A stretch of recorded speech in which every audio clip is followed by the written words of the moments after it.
And it's just basketball. At the end of the day, it's just basketball. That's why we still wear Jordans instead of LeBrons. Like and subscribe on the way in the door, my people. I hope you all are having a truly fantastic day today on this Tuesday. And as I said in yesterday's video, I would get to the topic that was going to be yesterday's video. And I'm getting to it today, and that is why Michael Jordan's leadership style would not work in today's modern NBA. It wouldn't work, people. And I know LeBron James fanboys, I know you guys are listening keenly, awaiting the reason as to why Michael Jordan's leadership style would not work in the modern NBA. Someone brought this quote up in yesterday's video about super chats. I've read this quote on my show and probably twice by now. And I'm gonna say it again. Hard times create strong men. Strong men create good times. Good times create weak men. And weak men create hard times. The reason why Michael Jordan's leadership style would not work in the modern NBA, my people, LeBron James fanboys, is because there are no men in the modern NBA. Or you could say the modern NBA is full of weak men. The modern NBA is at the stage of weak men that's about to create some really hard times. And Michael Jordan's leadership style, it can only work amongst men. It can only work amongst men who can get past their emotions and feelings about the situation and understand the point of what's happening and understand the goal of what's happening. Bill Cartwright is not one of the greatest centers of all time. I believe if you asked an infinite number of people who they believe the greatest centers of all time were, Bill Cartwright's name would not come up. But I'll tell you what, Bill Cartwright was a man. Bill Cartwright was a strong man. Bill Cartwright was part of who held the Chicago Bulls together when he was on the team. And why do I say this? Because the story of Bill Cartwright was one of the ones who, when Michael Jordan is being his abrasive, no-nonsense, brutal self, because he's not accepting anything less than your best, because he expects you to put in the same amount of work and work just as hard as he does, regardless of your talent level. Doesn't matter how talented you are, he expects you to put in the work. And he can be brutal about it. We've all seen this in The Last Dance, him calling players names. We know that he punched Steve Kerr. I believe he punched Will Perdue, if I'm not mistaken. But this is Michael Jordan. But Bill Cartwright, he pulled the team aside and said, look, you've got to get past how he's saying it and focus on what he's saying. Now, this is something I actually did a video on, this very thing where I read from the article. So right now I'm kind of paraphrasing and recalling this from memory. But Bill Cartwright said, you got to get past how he's saying things and focus on what he's saying. And he had to say this because obviously some of Michael Jordan's teammates didn't like his abrasive style, didn't like how hardcore he could be about certain things. Bill Cartwright said, look, we are in a position to where we can be champions. Bill Cartwright wanted it. regardless of Bill Cartwright's skill level, he wanted to be a champion. And he pulled the team aside and said, look, we got an opportunity to be champions. So you got to stop focusing on how Michael Jordan is saying things and focus on what he's saying. Because the information he's saying is the correct information to get us to a championship. This is what Bill Cartwright said. And because the Chicago Bulls team had enough men on it, they were able to hear the message and understand that, yeah, we may not like how he's saying things, but if we want to win and be champions, we need to ignore how he's saying it and focus on what he's saying. And this is why, Scottie Pippen arguably is the greatest teammate. I would say not because, like other people try to make it seem like he sacrificed his own greatness. Because I don't believe that at all. I believe, again, if Scottie Pippen had been on his own, never meeting Michael Jordan, he probably would have been in the realm of a Eddie Jones type player. That's kind of what I see. I don't even, I don't know how far Scottie would have got if he had never encountered Michael Jordan, who taught him how to be a killer, who taught him how to be fearless, who taught him how to work hard, by Scottie's own admission that when he first got to the Chicago Bulls, he wasn't that serious. Not like Michael Jordan. So, but I think Scottie is arguably the greatest teammate, is because at least at the time, he embraced the role that he was given like every other person on the Chicago Bulls. But Scottie, I would say more so than some other people, because we heard about some stories with Horace Grant, but Scottie embraced the role. And deep down inside, I feel like Scottie knows he is a number two. Scottie is not the alpha type personality. But what happened with Scottie Pippen? Years later, when we have come to a point in time in society where masculinity is not what it was, in this new, soft, entitled society, Scottie Pippen's true feelings came out. But it didn't come out back then, because back then, there were more men. There were more men to keep you in check and hold you in check. Back then, if Scottie had came out talking that, people would have looked at him like he was crazy. Like, what is wrong with you? Like, you are fortunate enough to play alongside the greatest player to ever play the game, and you're saying you're just as good as he is. This is ridiculous.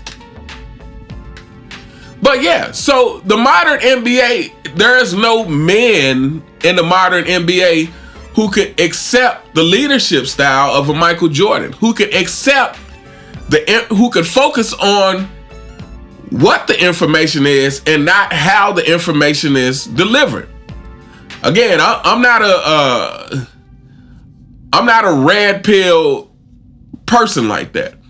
If you consider Kevin Samuels red pill, but the thing that I agree with Kevin Samuels, and I thought was his, if you wanted to strip down his message to the core, to me, the message was simple: is, are your actions getting you the results that you want? That's simple. It doesn't matter how you say it, how you a lot of people want the message sugar-coated, but it's like, are your actions getting the results that you want? And this is what's lacking in today's society. This is what's lacking in the modern NBA. And once again, LeBron James fanboys, This is what's lacking in your king. Are your actions getting the results that you want? Michael Jordan's actions saw him 6-0 in the finals, never allowing a game 7, 10-time scoring champ, 9-time first team all defense. From 91 to 98, never lost 3 games in a row. From 91 to 98, won 25 out of 26 playoff series.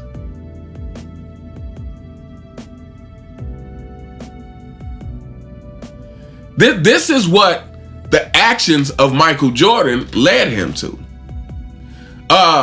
Never having to say he's the GOAT.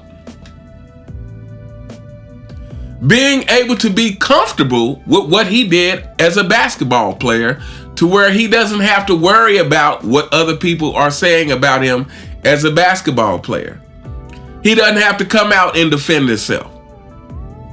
He doesn't have to ask for his respect, because his actions got the outcome that he could live with, that he's at peace with. But LeBron James fanboys, you guys are attached to your king. This is why you guys can't rest. This is why you're in my comments every day, every video, begging for your king's respect, just like he's begging for his respect. But you never think to ask yourself, why would somebody who is respectable have to beg for their respect?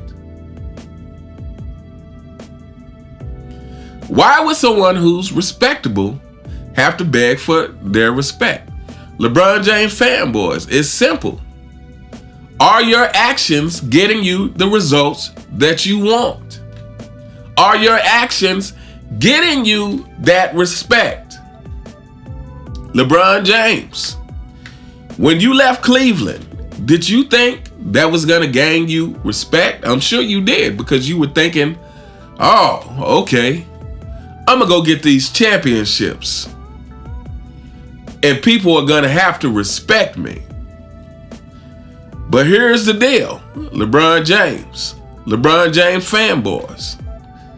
The only people that respected that were the people who didn't care how you got the championships. Those are the only people who, and I would argue that those people aren't respectable people. The kind of people who don't care how you did it aren't respectable people. The kind of people who would value $1 million gained from a robbery, $1 million gained from a robbery versus $1 million earned with no seed money from your parents, starting off at minimum wage, working your way up till 20 years later, 30 years later, you're a millionaire. The people who respect Michael Jordan are the people who respect the fact that you had to earn it from scratch. The people who respect LeBron James are the people who they think $1 million is $1 million. Oh, you know, he went and robbed a few banks and got $1 million, so he's a millionaire. That's all that matters. So LeBron James, the only people who were on your side about the move from Miami are the people who are not respectable. But amongst the masses, did that move gain you the respect that you wanted? No. He thought going back to Cleveland. Oh, now I'm gonna go back to Cleveland. I'm gonna bring a championship to the city of Cleveland, and wouldn't you know, just by fortunate circumstances, I was able to do that. Draymond, Andrew Bogut, things just worked out for me to be able to do that.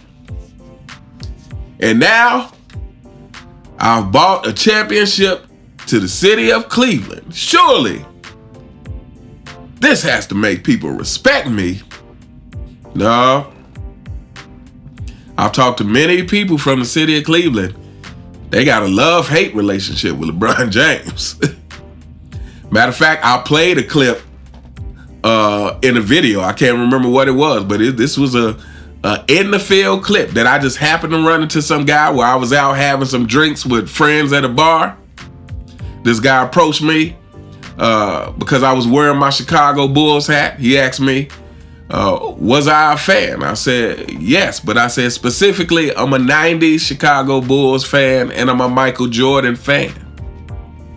He was from Cleveland. And I said, he told me what he thought about LeBron James. And I said, do you mind if I record this? He said, not at all. So I recorded him. And he said, LeBron James is good, but he's not Michael Jordan. And he's a traitor. He's a traitor. And there's been many people I've met from Cleveland that share that same sentiment. So again, he went back to Cleveland thinking this was going to earn him the respect. It did not. And then he got the 2020 bubble championship. And we all know after that, this is when LeBron James, at his most desperate, after that championship, he said, and I want my respect too. You can't get it, LeBron James. Because your actions are not respectable. Your actions people don't deem as respectable. So I kind of got sidetracked a bit, but this all comes down to there are no real men in the modern NBA. This is why the leadership style of Michael Jordan won't work. This is why LeBron James, but here's the thing about, we say Michael Jordan's leadership style. Michael Jordan's probably a bit overboard because Michael Jordan himself is a bit overboard. Michael Jordan himself is arguably psychopathically competitive. You know, he is arguably clinical, diagnosable in his competitiveness. So no matter what you think about Michael Jordan's leadership, you have to admit that even against strong and stern leadership, Michael Jordan, it has an edge on it. We have to admit this. Michael Jordan is a psychopath when it comes to winning. But I would argue in general that men in general don't have time to worry about how something is said. They don't have time to worry about how something is said. They only have time to worry about getting the outcome. Thus, going back to the duck, LeBron James. And Mario Chalmers and Dwight Howard. LeBron James' quote-unquote leadership, it really sounds like LeBron James is not a leader at all. And it sounds like LeBron James is in a position where he has to be led. I mean, it doesn't sound like it. We all know this is the truth. LeBron James has to be led. LeBron James has to be on a team with people who can lead him, with people who have more of an alpha mentality than he does. This is how LeBron James gets his championships. But the fact that Dwight Howard and Mario Chalmers is like, stop acting like a B and play defense. And LeBron James gets so offended that he has Dwight Howard removed from the Lakers. Case in point. This is why Michael Jordan's leadership style would not make it in today's NBA, is because today's NBA is filled with soft, non-alpha personalities. This is why it wouldn't work. Because they would be too worried about Michael Jordan hurting their feelings than to win some championships. Then to say, you know what? I don't like the way he said that to me, but he's right. I'm not hustling as hard as I can on defense. He's right about that. You know, he's right. I could be putting up more shots to make sure that I can hit the open shot when he passes it to me. You know, he's right. I can work more on my fundamentals to make sure that at least my fundamentals are solid in the game. He's right about that. I don't like how he said it, but I want to win. He's right. Let me get to this. But anyway, we gonna hold up here. Let me know what you guys think in the comments. Do you think the leadership of Michael Jordan could work in the modern NBA? LeBron James fanboys, we don't care what you think. Let me know what you guys think. You all have a truly fantastic day, and I'll see you next time. All right.